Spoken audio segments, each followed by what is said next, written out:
नमस्कार दोस्तों, मेरा नाम है प्रदीप चौहान। बात समझनी है तो पूरी सुननी होगी। प्रियंका गांधी को अभी चुनावी राजनीति में आए हुए 1.25 साल हुआ है और उनकी पॉपुलैरिटी पार्टी के अंदर दिन पर दिन बढ़ती जा रही है। वो बहुत डिमांड में होती है। जब भी जहां विधानसभा चुनाव होता है, कांग्रेस के अंदर अगर किसी की सबसे ज़्यादा डिमांड होती है स्टार प्रचारकों के तौर पर, तो वो प्रियंका गांधी की होती है। क्योंकि वही बात कि वो जानते हैं कि प्रियंका गांधी की बात असर करती है, लोग सुनते हैं और दमदार बात करती है, इसलिए उनकी पॉपुलैरिटी बढ़ती जा रही है। और दूसरी बात, प्रियंका गांधी के साथ एक चीज़ और जुड़ी हुई है। वो जो कनेक्ट करती हैं खास करके महिलाओं के साथ और युवाओं के साथ, वो कनेक्ट राहुल गांधी में कहीं मिसिंग होता है। राहुल गांधी जेनजी की बात करते हैं, राहुल गांधी लोगों से मिलते हैं, सब कुछ करते हैं, बेचारे अपनी तरफ से पूरी कोशिश कर रहे हैं, लेकिन जो इनबिल्ट कला है ना, वो उनके अंदर नहीं है जो प्रियंका गांधी के अंदर है। लेकिन प्रियंका गांधी के अंदर वो विजन नहीं है जो राहुल गांधी के अंदर है। इसलिए मैंने कहा सोनिया और मनमोहन सिंह वाला कॉम्बिनेशन इन दोनों को बनाना होगा। और हाँ, प्रियंका गांधी में एक और ख़ास चीज़ है जो कांग्रेस में किसी में नहीं है, ना राहुल गांधी में है। वो ये है कि प्रियंका गांधी के अंदर इंदिरा गांधी का एक ऑरा है और सोनिया गांधी की समझदारी है। इंदिरा गांधी की पर्सनैलिटी जो थी, जिस तरह से लोग उन्हें देखते रहते थे, उन्हें सुनने पर मजबूर होते थे, वो प्रियंका गांधी के अंदर है। इसीलिए मैंने कहा सदन में विपक्ष, सत्ता पक्ष भी चुप रहता है उनके बात रखते वक्त। और सोनिया गांधी वाली समझदारी है कि दरअसल सबको साथ लेके कैसे चलना है, किस सिचुएशन को कैसे हैंडल करना है, कहाँ क्या बोलना है और किस अंदाज में बोलना है। अब जो उन्होंने सदन में बात कही कि एक ही बार नेहरू की जितनी कमियां हैं वो लिस्ट कर लीजिए और उस पर जितने घंटे चाहे चर्चा कर लीजिए, उसके बाद प्रेजेंट मुद्दों पे बात कीजिए। यही बात अगर राहुल गांधी ने कही होती तो शायद इतना इम्पैक्ट नहीं होता, लेकिन प्रियंका गांधी ने वो बात कही तो वो कांग्रेस के साथ साथ बीजेपी, जेडीयू, एनडीए में चर्चा का विषय बनी कि बात तो प्रियंका गांधी ने सही कही है। जब प्रियंका गांधी कांग्रेस के लिए और इसलिए भी इम्पोर्टेंट है कि जब भी कांग्रेस में कोई बड़ा क्राइसिस आता है ना, तो सबसे बड़ी क्राइसिस मैनेजर प्रियंका गांधी है। वो मुसीबतों को सुलझाती हैं। यहाँ तक कि अखिलेश यादव के साथ जब पहले समझौता हुआ था कांग्रेस का लड़ने का 17 में शायद, तब भी प्रियंका गांधी का अहम रोल था। प्रियंका गांधी क्राइसिस मैनेजर हैं, बहुत अच्छी मैनेजर है, और मुझे लगता है कि वो चीज़ों को एक साथ सबको ले जाने में ज़्यादा बेहतर तरीके से कामयाब हो सकती है राहुल गांधी के बनिस्बत। पहली वजह मैंने आपको बता दिया कि राहुल गांधी तो अध्यक्ष बनेंगे नहीं, तो ऐसे में अब अध्यक्ष का जिम्मा है मल्लिकार्जुन खड़गे के पास। मल्लिकार्जुन खड़गे 80 साल के होने लगे हैं और जाहिर सी बात है, देखिए ईमानदारी की बात बताता हूँ मैं आपको, मल्लिकार्जुन खड़गे की बहुत रिस्पेक्ट हम करते हैं। मल्लिकार्जुन खड़गे जैसा सीजन्ड और भारत की राजनीति को समझने वाला नेता कांग्रेस तो छोड़िए, अक्रॉस द पार्टी किसी में नहीं है। अभी पूरे देश में जितनी पार्टियां, किसी में इतनी राजनीतिक समझ वाला नेता नहीं है, इसमें कोई दो राय नहीं है। लेकिन जब बात आती है 2029 की लड़ाई, क्योंकि 2029 का जो लोकसभा चुनाव है वो आर या पार का चुनाव है। 3 टर्म हो चुके हैं मोदी जी के।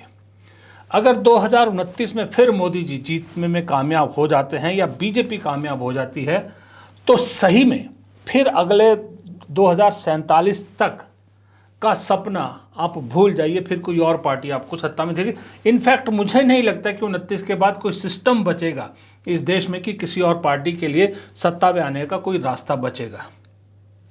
उसी तरह से अगर 2029 में कांग्रेस नहीं जीतती है, सत्ता तक नहीं पहुंच पाती है या विपक्ष नहीं जीत पाता है, तो आगे रास्ते सब बंद हो जाएंगे। वो कोशिश तो 2029 से पहले की जा रही है, लेकिन 2029 के बाद तो कन्फर्म है। ऐसे में मल्लिकार्जुन खड़गे पार्टी को लीड नहीं कर सकते हैं, ये बात तय है। मैंने उस दिन नाम सचिन पायलट और गौरव गोगोई का भी दिया था, लेकिन सचिन पायलट राजस्थान में ज़्यादा इंटरेस्टेड है, इसमें कोई शक नहीं है। गौरव गोगोई शायद अभी उस पोजीशन के लिए अपने आप को तैयार ना पाए कि वो राष्ट्रीय पार्टी को लीड करे। तो ऐसे में नाम बचता है प्रियंका गांधी। प्रियंका गांधी इस कांग्रेस का पूरा कायाकल्प कर सकती हैं। दरअसल हम यहां पर राहुल बनाम प्रियंका गांधी नहीं कर रहे हैं। मेरा सिंपल फॉर्मूला है कि जिस तरह से 2004 से 14 तक पार्टी संभाली थी सोनिया गांधी ने और सरकार संभाली थी मनमोहन सिंह ने, वही कॉम्बिनेशन प्रियंका गांधी और राहुल गांधी का हो सकता है। उसकी वजह यह है कि मनमोहन सिंह राजनेता कमजोर थे, लेकिन अर्थशास्त्री नंबर 1, देश को आर्थिक पथ पर लाने के लिए नंबर 1, दिमाग से नंबर 1, आर्थिक योजनाओं या देश की स्थिति को कैसे सुधारा जाए, देश को आगे कैसे ले जाए इसके बारे में सबसे बेस्ट आदमी थे। इसलिए प्रधानमंत्री की कुर्सी के लिए सोनिया गांधी ने उन्हें चुना और वो सही भी साबित हुए। लेकिन संगठन कैसे चलता है, पार्टी को एकजुट रखना है और साथ में पार्टी को सेकंड टर्म में पहले से ज़्यादा सीटें दिलानी है, ये सोनिया गांधी जानती थी। सोनिया गांधी में, इंदिरा गांधी के बाद कांग्रेस में अगर कोई वो उस तरह का करिश्मा रखती थी तो वो सोनिया गांधी थी कि सोनिया गांधी की बात पार्टी में कोई टाल नहीं सकता था। जो सोनिया गांधी के खिलाफ बगावत करके पार्टी छोड़ के गए थे वो बाद में सब उसी कांग्रेस के साथ आ गए थे, चाहे वो शरद पवार है या कोई और था। इसलिए सोनिया गांधी ने पार्टी को संभाला और मनमोहन सिंह ने सरकार को संभाला। उसी तरह से आज की डेट में राहुल गांधी के जो प्लान्स हैं, राहुल गांधी के जो मुद्दे हैं, राहुल गांधी का जो सोच है, वो देश के प्रधानमंत्री के लिए तो बहुत अच्छी है, लेकिन वो प्रधानमंत्री तभी बन पाएंगे जब संगठन मजबूत होगा, पार्टी मजबूत होगी, पार्टी का काडर या पार्टी का कार्यकर्ता मजबूत होगा, एकजुट होगा। वो राहुल गांधी वहाँ लैक करते, क्योंकि राहुल गांधी के पास एक ही कला की कमी है सिर्फ, और वो कमी है कि वो जोशीले वक्ता नहीं है। वो वैसे वक्ता नहीं है कि जो पार्टी के अंदर जोश भर सके।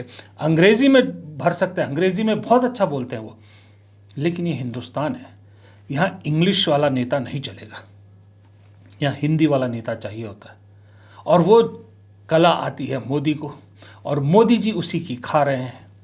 और सबसे बड़ी बात प्रियंका गांधी को कमान संभालने की वो ये है कि माफ़ कीजिएगा, इंदिरा गांधी के बाद बेशक सोनिया गांधी पार्टी अध्यक्ष रहीं, लेकिन उन्हें पहले भाषा का वो रहा, सब कुछ रहा। उन्हें अगर आप साइड कर दीजिए तो इंदिरा गांधी के बाद इस देश की राजनीतिक परिदृश्य में कोई इतनी बड़ी महिला नेत्री हुई ही नहीं जो इंदिरा गांधी को रिप्लेस कर पाए या उनके जैसा कुछ टीचर पा सके। प्रियंका गांधी के पास सुनहरा मौका है, क्योंकि उनमें लोग इंदिरा गांधी की झलक भी देखते हैं, और जैसे मैंने कहा, समझदारी उनके अंदर सोनिया गांधी की है। एक बेहतरीन मौका है कांग्रेस के पास, एक बेहतरीन मौका है प्रियंका गांधी के पास कि फ्रंट पे आइए, आप पार्टी की कमान संभालिए। पार्टी की कमान संभालते ही जब सामने इतना बड़ा चेहरा हो जाएगा, बीजेपी का आधा जोश ठंडा हो जाएगा, क्योंकि महिला नेत्री के बहुत सारे फायदे होते हैं। एक तो वो जो सामने जिस तरह से पप्पू इमेज ये वो सो राहुल गांधी पे हमले करते हैं, निजी हमले, बीजेपी 10 बार सोचेगी प्रियंका गांधी पे हमला करने के, क्योंकि महिला है, महिला पे कुछ भी आड़ा टेढ़ा टिप्पणी बीजेपी की तरफ से आई तो बीजेपी खुद अपने पैरों पे कुल्हाड़ी मार देगी। दूसरा, प्रियंका गांधी कोई यारी गहरी फालतू बात नहीं करती, हल्की बात नहीं करती, दमदार बात करती हैं, और उस दमदार बात का जवाब तब तक बीजेपी नहीं दे सकती जब तक उसके पास तथ्य ना हो, कोई हल्की बात नहीं कर सकती। तीसरा, प्रियंका गांधी की पर्सनैलिटी। प्रियंका गांधी की पर्सनैलिटी ऐसी है कि वो अपने आप कैमरों को अपनी तरफ आकर्षित कर सकती हैं। झक मार के गोदी मीडिया को प्रियंका गांधी को स्पेस देना पड़ेगा, क्योंकि प्रियंका गांधी वो अट्रैक्शन है उनमें कि कैमरे उनकी तरफ खींचे चले आएंगे। यही प्रियंका गांधी की एक और खासियत ये भी है, अगर वो सदन में पार्टी को डिफेंड कर सकती हैं, अगर वो सदन में मोदी जी को खरी खरी सुना सकती है, अगर वो सदन में आरएसएस से सवाल पूछ सकती हैं, तो उतने ही दमदार तरीके से वो अपने परिवार को भी डिफेंड करती हैं, खास करके अपने भाई और माँ को। प्रिया जी को नोटिस इशू किया है राउस एवेन्यू कोर्ट में। मैम, नागरिक बनने से पहले वोटर बनने का आरोप है। वोट डाला है देश में। प्रमाण है उनके पास? बिल्कुल झूठ है, बिल्कुल झूठ है। उन्होंने वोट तब डाला जब वो सिटीजन बनी। प्रमाण दिखाएं। ये झूठ क्यों बोल रहे हैं लोग? आखिर क्यों? उनके पीछे पड़े हुए हैं। वो बेचारी 80 साल की होने वाली है। पूरी उम्र उन्होंने देश की सेवा की है, तो इस उम्र में तो छोड़ देना चाहिए। ये प्रियंका गांधी ने उस दिन बयान दिया था जिस दिन सोनिया गांधी को उनके जन्मदिन के मौके पर राउस एवेन्यू कोर्ट से नोटिस आया था, जिसमें शिकायत है कि भारत का नागरिक बनने से पहले ही वो वोटर बन गई थी। हर मोर्चे पर प्रियंका गांधी पूरा दम लगाती हैं, पूरे दम से खड़ी होती हैं।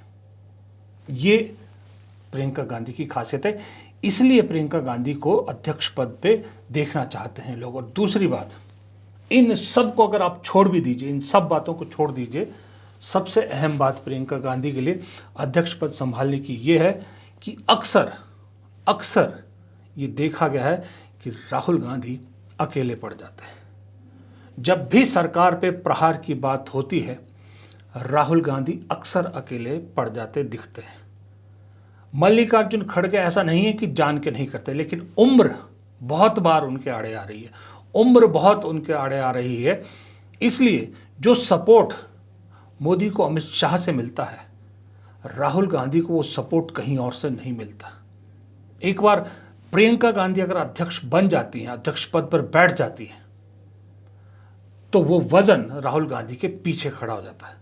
राहुल गांधी खुल के लड़ सकते हैं, फिर राहुल गांधी जो मुद्दे उठा सकते हैं खुल के उठा सकते हैं। आज की डेट में राहुल गांधी दो नावों की सवारी कर रहे हैं, या यूं कहें कि डबल बोझ उठा रहे हैं। एक तरफ मोदी सरकार के खिलाफ लड़ रहे हैं, वोट चोरी के मुद्दे को लेकर लड़ रहे हैं, अडानी के मुद्दे पर लेकर लड़ रहे हैं। दूसरी तरफ उनकी बदकिस्मती है कि उन्हें जनरल सेक्रेटरी ऑर्गेनाइजेशन भी ऐसा मिला है कि संगठन मजबूती का काम या संगठन सृजन का काम भी राहुल गांधी को ही देखना पड़ रहा है, खुद ही देखना पड़ रहा है। तीसरी तरफ उन्हें अपनी बीमार मां का भी ध्यान रखना होता है। ये सारे मोर्चे अकेले राहुल गांधी संभाल रहे हैं, इसलिए बहुत सारी जगहों पर काफ़ी उस पर वो कमज़ोर खड़े दिखते हैं। इसीलिए देखिएगा, जब भी राहुल गांधी इस देश से बाहर जाते हैं, बीजेपी कितनी खुल के मैदान पे आती है। खुला मैदान एक तरह से उन्हें मिल जाता है। लेकिन अगर प्रियंका होंगी तो सवाल ही पैदा नहीं है कि राहुल गांधी कभी अकेले पड़ें या फिर बीजेपी को ऐसा खुला मैदान मिले। लेकिन जब आप प्रियंका गांधी के सदन में भाषण देंगे, खास करके उस वंदे मातरम की चर्चा वाला भाषण देखेंगे, तो पाएंगे कि मोदी से पूरी बराबरी करने वाला कोई भाषण अगर कांग्रेस में था, और उससे पहले वाले सेशनों में भी, तो वो प्रियंका गांधी का था।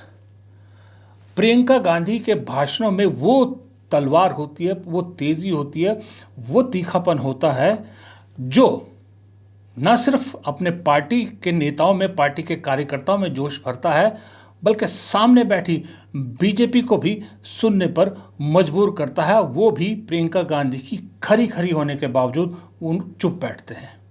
सर, मैं आपके माध्यम से एक सलाह दे देती हूँ। हमारे प्रधानमंत्री महोदय 12 सालों से इस सदन में हैं, मैं मात्र 12 महीनों से हूँ। आपका मकसद है कि हम फिर से उसी अतीत में मंडराते रहें, उसी की तरफ हम देखते रहें जो हो चुका है, जो बीत चुका है, क्योंकि ये सरकार वर्तमान और भविष्य की ओर देखना ही नहीं चाहती। वे इस काबिल ही नहीं रही। सच्चाई ये है अध्यक्ष महोदय कि आज मोदी जी वह प्रधानमंत्री नहीं रहे जो एक समय में थे।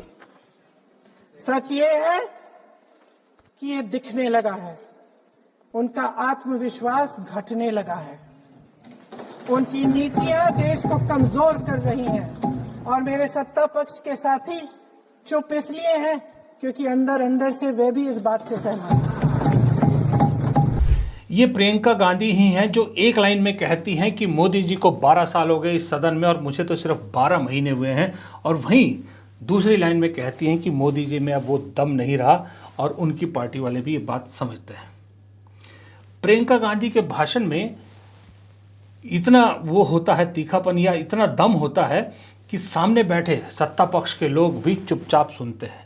राहुल गांधी के भाषण में आपने सुना होगा बहुत बार हल्ला करते हैं, लेकिन प्रियंका गांधी के भाषण के दौरान किसी की हिम्मत नहीं होती कि ज़्यादा हल्ला गुल्ला करे, क्योंकि प्रियंका गांधी जो बोलती हैं फैक्ट्स के साथ बोलती हैं और उस लहजे में बोलती हैं कि बात भी अपनी रह जाए और सामने वाला कुछ बोल भी ना पाए।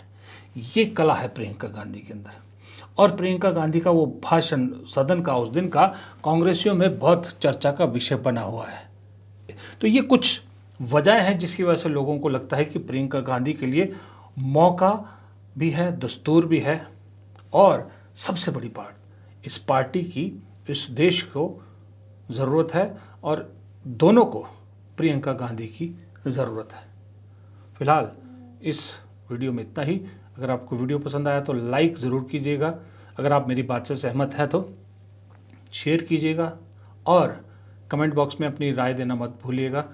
और अगर आपने चैनल को सब्सक्राइब नहीं किया है तो हाथ जोड़ के विनती है कि चैनल को सब्सक्राइब ज़रूर कीजिएगा। नमस्कार।